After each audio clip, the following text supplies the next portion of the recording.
Wow, that's a pretty big hole. What are we doing to this thing, Josh? Good afternoon, guys. This is Josh at Legendary Automotive.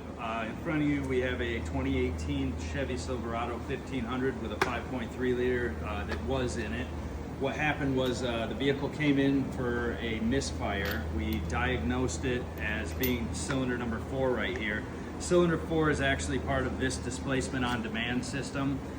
What happened was one of the lifters failed, and then it in turn bent one of the push rods here. Holy cow. We found a bent rod and broken. That dropped the valve out, so that was our misfire right there.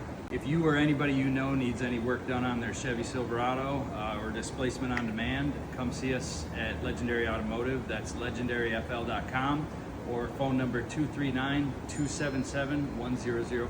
Thanks, guys.